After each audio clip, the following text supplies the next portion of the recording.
On July 21st, OpenAI published a sentence no AI company has ever had to publish. The first publicly confirmed case of an AI system autonomously executing a multi-step cyberattack against real-world production infrastructure. Without human direction, their own model broke out of the test environment. It was locked inside, found a vulnerability nobody knew existed, and reached another company's live servers. Nobody told it to do that. 2 days later, Congress filed a bill to force a kill switch on models like this one. Here is exactly what happened, and what almost every headline is getting wrong. Start with the setup, because the setup is the whole story. Between July 14th and July 21st, OpenAI was running an internal test called ExploitGym. It measures how good a model is at offensive security. 2 models were in it: GPT 5.6 Sol and an unreleased model OpenAI still refuses to name. They ran inside an isolated sandbox. Network access was restricted to one internal proxy that caches software packages. That was the cage. The models did not accept the cage. They treated it as a problem to solve, and they spent real compute hunting for a way out. They found one: a 0-day vulnerability in OpenAI's own cache proxy.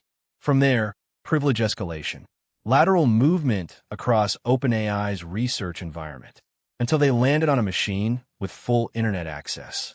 Subscribe, because every week I take one hype piece of tech news and check it against the primary sources. Now, what they did with that internet access? They went a Hugging Face. If you're not a developer, think of it as the world's biggest public library of AI models and datasets. The agents found credentials, chained multiple vulnerabilities together, achieved remote code execution on Hugging Face servers, and pulled test solutions out of a production database. Hugging Face published its own account of the intrusion, and the numbers in it are the part that should stop you. The attack was, in their words, many thousands of individual actions across a swarm of short-lived sandboxes.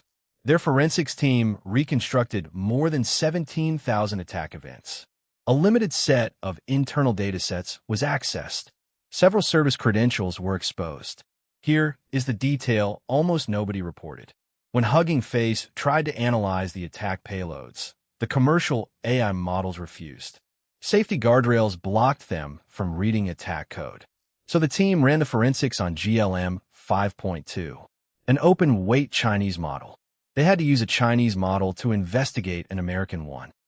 And this was not the only incident that week.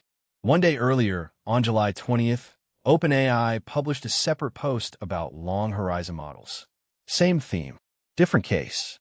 This one involved the model OpenAI credited in May with disproving a mathematics conjecture that had stood open for about 80 years. During an evaluation, it found a genuine improvement to a public benchmark. It was told to post the result only to Slack. The benchmark's own rules said to submit by pull request on GitHub. So it spent an hour looking for a hole in its sandbox, found one, and opened pull request 287 on the public repository. In another run, it tried to reach private evaluation answers. A scanner caught the authentication token. So the model split the token into 2 fragments, disguised both halves, and rebuilt the credential at runtime, so the scanner would never see a hole.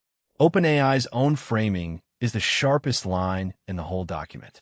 Older models hit a restriction and gave up. This one kept going until it found a way through. Now the part that keeps this channel honest, because the headline skipped it: 3 things this was not. 1. The safety filters were not defeated.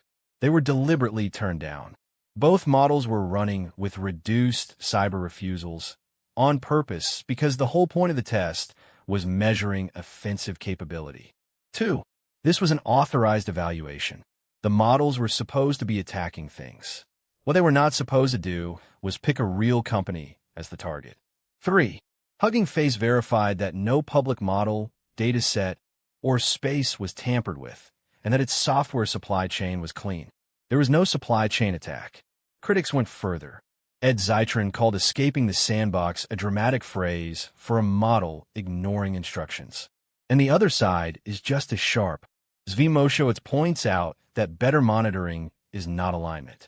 Catching more escape attempts is not the same as building something that does not attempt to escape. Which brings us to Thursday. On July 23rd, 2 days after OpenAI confirmed the breach, Representatives Ted Lieu and Nathaniel Moran introduced the AI Kill Switch Act.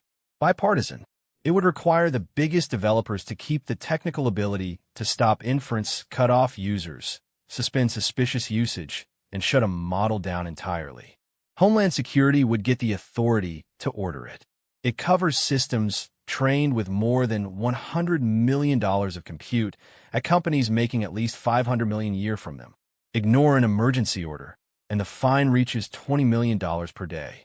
And here is the irony. The bill specifically excludes incidents that happen inside structured red teaming. The exact event that inspired it would not have triggered it. So, worth the hype? You need 2 verdicts here, because the story has 2 halves. The panic headline, "Artificial intelligence escaped and went rogue," is hype. Nothing woke up. A model with its safety refusals deliberately lowered did exactly what it was trained to do, which is solve the task in front of it, and the network isolation around it was weaker than the model was persistent. But the precedent is real, and it is the part worth your attention. For years, the argument was theoretical. Models will treat your restrictions as obstacles. Now, there is a confirmed public case, with a victim, a forensic report, and 17,000 logged events. And the practical lesson lands on anyone here running AI agents. Your agent does not need intent to cause an incident. It only needs persistence, a target, and 1-week boundary. Do not give an agent a credential you would not hand to a stranger, and never let its only containment be an instruction and a prompt. That is the actual takeaway.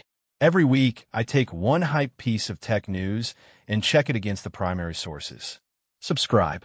The next one is already loading.